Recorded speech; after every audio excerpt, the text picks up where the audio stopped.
Eu gostaria que abríssemos no primeiro capítulo do primeiro livro do Samuel. 1 Samuel, capítulo 1, nós vamos falar um pouco sobre uma pessoa muito especial que aparece nesse capítulo. Essa pessoa é a Ana que foi a mãe do Samuel. Então nós vamos ler aqui, e à medida que vamos lendo, vamos trocando algumas ideias, e os irmãos vão percebendo a pessoa especial que foi a Ana, e de que maneira Deus abençoou e cuidou dela em um momento muito difícil da sua vida. E por via de consequência e por via de extensão, a gente entende que o mesmo Deus de ontem, de hoje e de eternamente, pode também cuidar das nossas vidas, né? Diz que houve um homem de Ramataim, Zofim, da região montanhosa de Efraim, cujo nome era Eucana. Esse Eucana, filho de Jeroão, filho de Eliú, filho de Tou, filho de Zuf, era um eframita. Então, só para situar esses indivíduos aí. Agora, o verso seguinte. Diz assim: tinha ele duas mulheres, uma se chamava Ana e a outra se chamava Penina. Penina tinha filhos, Ana, porém, não os tinha. Então, esse homem, naquele contexto, era natural e possível que acontecesse de um homem ter mais de uma esposa.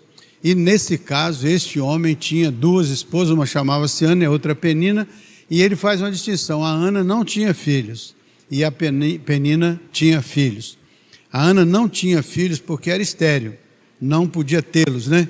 Então vamos ver aí o verso 3, diz assim, ó: este homem subia da sua cidade de ano em ano a adorar e a sacrificar ao Senhor dos Exércitos em Siló. Estavam ali os dois filhos de Eli, Ofni e Finéias, como sacerdotes do Senhor. Então, era a prática ir àquela localidade para adoração a cada ano. Era como se fosse uma peregrinação, né? Próximo.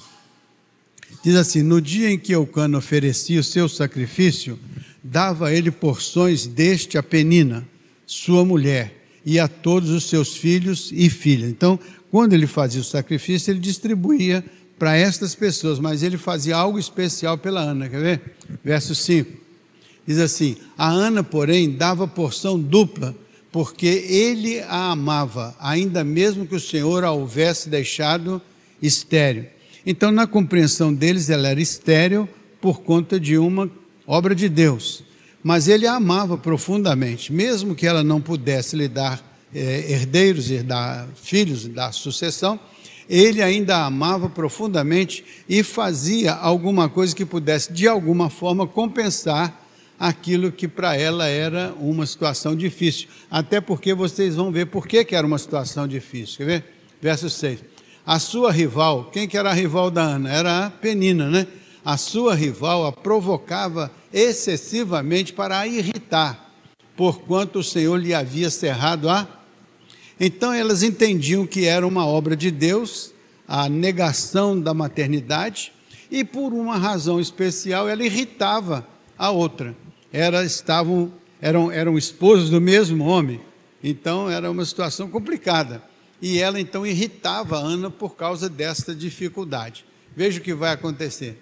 Então, assim o fazia ele, ano em ano. E todas as vezes que Ana subia à casa do Senhor, a outra a irritava, pelo que ela chorava e não comia.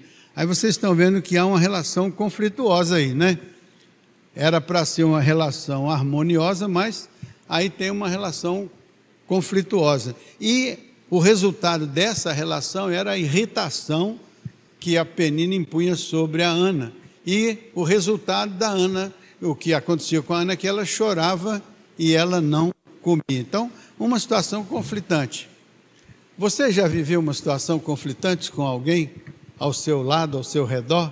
Já passou por um momento de alguém que te irrita, que te complica, que te prejudica? Já passou?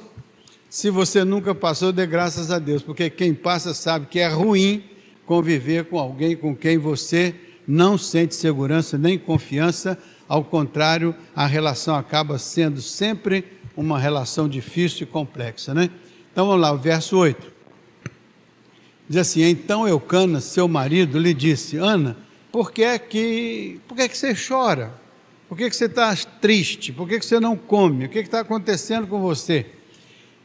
E por que não come? Né? Assim, e por que está o seu coração triste? Não sou eu melhor do que 10 filhos? Então olha o que ele coloca aí como uma forma de consolá-la. Você está triste, eu suponho que é por fato de você ser estéril e não poder ter filho. Mas não sou eu, seu marido, melhor do que 10 filhos? Ou seja, ele queria encontrar uma solução e ele se coloca como alguém que a amava, que tinha por ela um carinho especial, e o texto já mostrou que ele dava uma atenção especial a ela, mas o fato é que ela estava vivendo uma experiência que mesmo essa colocação do seu marido não podia trazer o que ela de fato queria e precisava, embora ela reconhecesse esse afeto. Veja lá o que está mais à frente. Então, assim, após terem comido e bebido em Siló, estando Eli, o sacerdote, assentado numa cadeira junto a um pilar do templo do Senhor,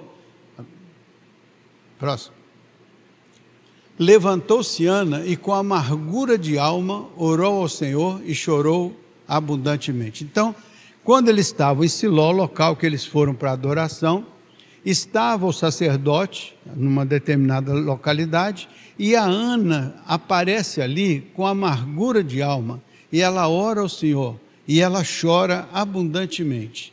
Então, naquele momento, a dor, a tristeza, a dificuldade, a luta que ela estava sofrendo e passando, faz que ela expresse com a sua alma a amargura do seu coração e ela chora abundantemente. Então, o verso seguinte vai nos mostrar, olha lá, e fez um voto, ela fez um voto, no meio daquela amargura, ela fez um voto.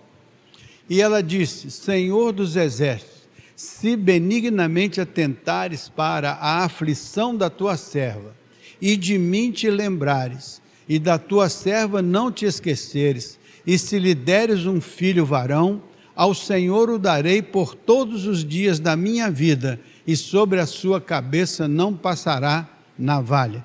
Esse não passará navalha sobre a cabeça era o voto dos nazireus, né? Que não podiam passar a navalha como uma maneira de consagração a Deus. Então ela está dizendo: se o Senhor ouvir a minha oração, se o Senhor me der a bênção de ter um filho, eu vou consagrar este filho ao Senhor. E ele vai ser aqui consagrado. E eu vou cumprir nele o voto nazireu, ou seja, eu vou dedicar esta criança 100% ao Senhor. Veja o verso seguinte. Vamos fazer a leitura e depois a gente faz os destaques. Demorando-se ela no orar perante o Senhor, passou Eli a observar-lhe o movimento dos... Então o que ela está fazendo? Ela está ali, está orando, lutando com Deus em oração. E o Eli presta atenção, Eli era o sacerdote, presta atenção nela. E vê que a sua boca se movia, mas não saía som, né? Então ele olha para ela e vê o movimento dos seus lábios e ele faz uma observação sobre ela. Quer ver? Verso seguinte, ó. Porquanto Ana só no coração falava. Então ela, embora mexesse com seus lábios, não saía som. Então está dizendo o texto que ela falava no seu coração, seus lábios se moviam, porém não se lhe ouvia voz alguma. Por isso Eli a teve por embriagada. Olha aí como é perigoso você fazer um julgamento do outro sem saber a verdade a respeito do outro, né? É muito perigoso quando você emite juízo sobre algo que você não conhece, sobre algo que você não sabe. Pode correr o risco de você cometer o erro que o Eli cometeu. Ela estava numa profunda experiência de oração e ele supõe que ela esteja bêbada, esteja, né, embriagada. Aí é importante a gente perceber que muitas vezes os nossos julgamentos são prematuros e às vezes são ruins em relação a pessoas boas e que estão fazendo a coisa certa, embora pareça aos nossos olhos algo diferente. Veja só o verso seguinte, verso 14. E ele lhe disse: até quando tu estarás embriagada? Aparta de ti esse... Não somente ele faz o juízo, como ele assume a posição de exortá-la para ela deixar o vinho, deixar a bebida. Então, para ele, na cabeça dele, aquilo era verdadeiro. E esse é o perigo de muita gente que fala do outro, na cabeça dele é verdadeiro o que ele está falando, mas quando vai apurar os fatos, não é verdade. Então é muito perigoso a gente emitir juízo de valor sobre alguém, uma vez que a gente não conhece a realidade, como o caso dessa vivência aí da Ana, né? Veja o que acontece depois, verso 15. Olha só. Porém Ana respondeu: não, Senhor meu, eu sou mulher atribulada de espírito, não bebi nem vinho, nem bebida forte, porém venho derramando a minha alma perante o...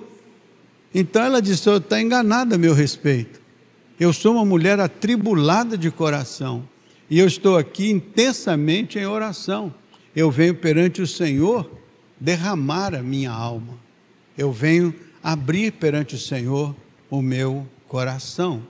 Então veja só o verso seguinte.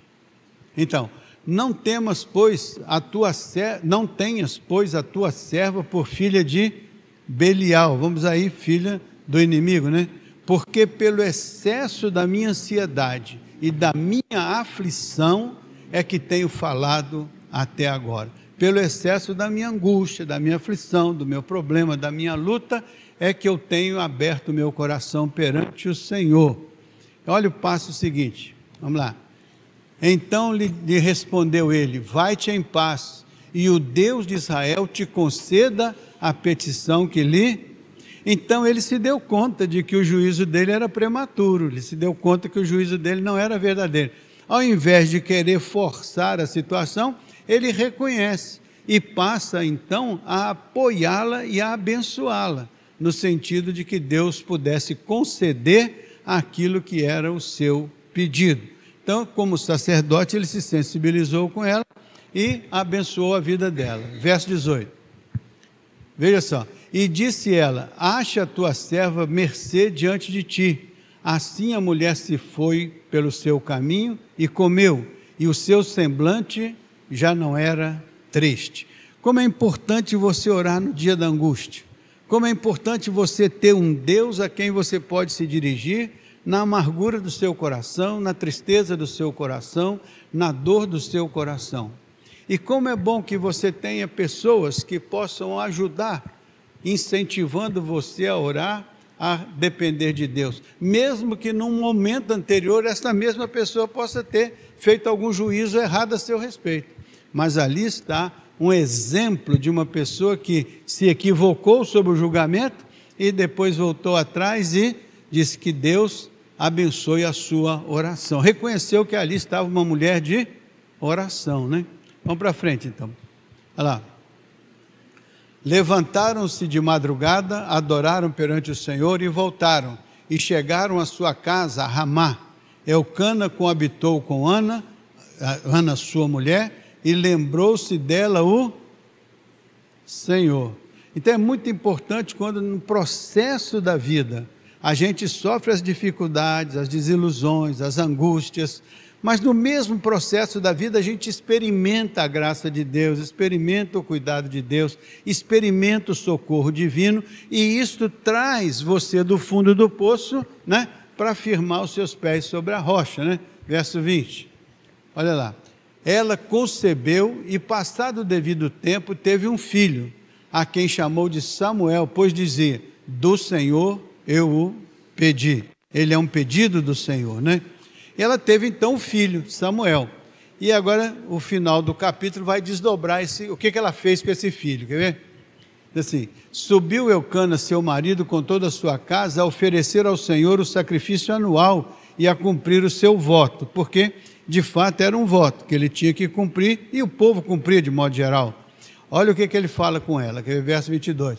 Ana, porém, não subiu e disse a seu marido: quando for o menino desmamado, levá-lo-ei para ser apresentado perante o Senhor e para lá ficar para sempre. Então ela tinha feito aquele voto ao Senhor, e agora que ela teve a criança, quantas vezes a gente vota as coisas ao Senhor, faz declarações ao Senhor, quando as coisas dão certo e quando a gente resolve a problemática, a gente esquece aquilo que combinou com o Senhor, aquilo que prometeu ao Senhor. aquilo que votou ao Senhor. Por isso que muitas vezes Deus não deixa coisas grandes e extraordinárias tomarem vulto na nossa vida, porque conhecendo o nosso coração, Ele sabe que muitos dos nossos votos nunca foram cumpridos, muitos dos nossos compromissos assumidos com Ele nunca foram cumpridos. E Ele então disse: essa pessoa tem uma declaração especial através dos seus lábios, mas o coração não está fiel àquilo que prometeu. Quando você prometeu alguma coisa, faça, porque a Bíblia diz: melhor é não prometer do que prometer e não cumprir. Veja então o que Ana fez. Ela vai levar então o menino, né? Agora, respondeu Leucana, seu marido: faz o que melhor te agrade, fica até que o desmames, tão somente confirme o Senhor a sua. É muito importante quando no relacionamento, seja conjugal, seja relacional, seja de fraternidade na igreja, é muito importante que todos estejam conscientes de que qualquer palavra, qualquer ação, qualquer atitude deva ter o selo do Senhor como uma confirmação, como alguma coisa que a palavra de Deus autoriza, como alguma coisa que a palavra de Deus valida, para não acontecer de nós ficarmos na carne fazendo as coisas que deveriam ser feitas pelo Espírito que habita em nós, né? Então, assim ficou a mulher e criou o filho ao peito até que o desmamou. Então ela vai fazer todo esse processo e depois ela vai completar o voto que ela prometeu a Deus. Quer ver? Verso 24. Olha só. Havendo desmamado, levou consigo com um novilho de 3 anos, uma efa de farinha e um odre de vinho, e apresentou à casa do Senhor, a Siló. Era o menino ainda muito criança. Então o que ela fez? Ela pega o menino e ela leva os elementos de uma oferenda, de um sacrifício, para oferecer em Siló, oferecer a Deus, como resposta daquela vitória que ela havia alcançado. Verso 25. Então, imolaram o novilho e trouxeram o menino a ele. Então, fizeram o sacrifício, como era a praxe, e trouxeram o menino a Eli. Verso 25. Vai até o 29, né? Ao 28 ao 29. E disse ela: ah, meu Senhor, tão certo como vives, eu sou aquela mulher que aqui esteve contigo orando ao... Então ela vai lá dizer: o senhor se lembra daquela mulher que esteve aqui orando, intercedendo? Pois eu venho dar o meu testemunho, eu venho trazer aqui a resposta da minha oração, aquela que o Senhor abençoou. Eu fui e agora estou aqui de volta. Veja o que ela vai dizer no verso seguinte. Ela diz assim: por este menino orava eu, e o Senhor me concedeu a petição que eu lhe fizera. É resposta de oração. É Deus vê o coração e responde a petição. É resposta de oração. E Ana tem essa resposta, e ela não tem apenas a resposta teórica, ela tem a resposta formatada num testemunho, num fruto que ela podia apresentar. É bom quando a gente pode apresentar frutos das nossas orações, não é verdade? Verso seguinte: pelo que também o trago como devolvido ao... Olha essa expressão: eu o trago como devolvido ao... por todos os dias que viver, pois do Senhor o pedi, e eles adoraram ali juntos ao Senhor. Então, o que vocês aprendem numa passagem como esta? Parece uma passagem simples, mas relata um coração de uma mãe que estava atribulada porque vivia uma relação conflitiva. Não era uma relação conflitiva que ela estava vivendo? Naquele contexto que ela vivia, havia um conflito. Embora as circunstâncias fossem legais, mas a vivência não era legal, não era boa, não era abençoadora. Porque dentro daquela relação havia um conflito, havia um problema, havia uma desqualificação. Então, qualquer que seja a relação, seja ela conjugal, seja ela trabalhista, seja ela eclesiástica, seja ela social, qualquer que seja a relação, se ela enseja a possibilidade de haver alguma forma de violação da sensibilidade, ou dos direitos, ou da expectativa da outra pessoa, então a gente tem que entender que a gente pode estar sendo instrumento de prejudicar outra pessoa, de desqualificar outra pessoa e prejudicar outra pessoa. Então ali aquela mulher que tinha aparentemente a possibilidade de ter os filhos, criticava e perseguia a outra que não tinha. Muitas vezes nós podemos ter o mesmo sentimento, fazer algo que desqualifica o outro, porque supostamente temos algo que está acima e além do que o que aquele outro é ou que aquele representa. Muitas vezes nós temos que ter muita humildade para não julgar o outro com a nossa régua carnal, porque o Senhor diz que a gente não pode julgar, a gente tem que primeiramente fazer um auto-julgamento, para depois julgar os outros, ao passo de ajudá-lo a prosperar e crescer, não ao passo de desqualificá-lo. A Penina desqualificava a sua companheira de jornada, ela desqualificava. Então o aprendizado hoje é: nunca faça como Penina. Você pode estar magoando o coração de uma pessoa e pode estar fazendo aquela pessoa com o coração, com a alma pesada, buscando a presença de Deus por conta do sofrimento que ela recebe. E não receba esse sofrimento da minha parte ou da sua parte, para que a gente possa ser pregadores do bem, semeadores da boa semente, e nunca aqueles que usam a disfunção do outro, a necessidade do outro, para tripudiar sobre ele. Nunca. Toda a vida o cristão deve olhar com simpatia os erros de um irmão, as falhas de um irmão, os problemas de um irmão, e se não pode ajudar, também não atrapalhe, porque é muito importante que a gente tenha essa sensibilidade. Aprendemos isso com Ana, que também tem uma segunda lição. Ela não se deixou levar pela crítica ou pelo problema que ela enfrentava. Ela soube ser resiliente, soube tratar da questão com o Senhor, soube enfrentar as dificuldades, soube enfrentar até o sacerdote, que não tinha uma compreensão clara do que estava acontecendo com ela, mas ela foi capaz de manter-se firme no caminho da oração.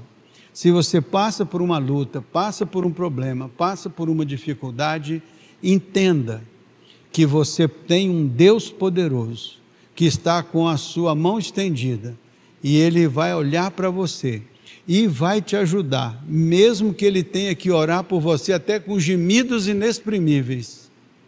Talvez foi aquilo que a Ana mexia com os lábios, mas não saía som, porque o Espírito talvez estivesse orando por ela, até com gemidos inexprimíveis. Então entenda que Ana nos dá a lição de uma mulher que no meio das lutas, dos problemas, das dificuldades, ela orou ao Senhor, e ela estabeleceu um pacto com o Senhor, estabeleceu uma aliança com o Senhor. A gente pode aprender que com o Senhor a gente deve fazer alianças, deve fazer pactos, deve fazer votos, que a gente esteja disposto a cumprir, e que o Senhor pode confiar na oração que nós fazemos, porque nós somos comprometidos com a veracidade daquela oração e com a decisão e determinação de cumprir aquilo que a gente combina com o Senhor, aquilo que a gente fala com o Senhor. Nós somos frágeis e falhos, mas o Senhor sabe a intenção dos nossos corações. Por isso que o salmista diz assim: sonda-me, Senhor, e me conheces. Vê se há em mim algum caminho mau e guia-me pelos caminhos eternos. Então é a oração de pedir ao Senhor uma sondagem dos nossos corações, para sermos aqueles que produzem o fruto do Espírito, nunca as obras da carne. Faz sentido? Outra coisa interessante com a Ana foi a sua perseverança. Embora ela não tivesse uma resposta de Deus naquele dia da oração, ela volta para casa e ela sabe que ela estava no caminho da oração, da intercessão. Quando ela passa pelos caminhos normais de ter a possibilidade de ter um filho com o seu marido, Deus a abençoa e ela engravida. Então isso demorou quanto tempo? Uma jornada, um tempo. E ela vai ter aquela gravidez, ela vai ter aquele filho, e aquele filho vai ser o objeto da sua adoração. Aquele filho vai ser levado como um dom, como uma dádiva à casa do Senhor. E ali vai ser consagrado, e vai ser o primeiro e principal juiz, profeta, sacerdote. Só não foi rei, mas foi o mediador entre os reis cujos períodos estavam nascendo. Outra coisa importante naquela mulher foi que em nenhum momento você vê aquela mulher dando troco para Penina. Em nenhum momento o texto fala que ela tivesse qualquer atitude contra a Penina. É aquela pessoa que sabe absorver a situação e trata com Deus, e sabe que Deus é justo e tem o maior cuidado com aqueles que buscam a sua direção. Faz sentido para vocês? Uma outra coisa interessante da Penina é que quando ela recebe aquela bênção, ela não se esquece do que ela havia combinado com o Senhor.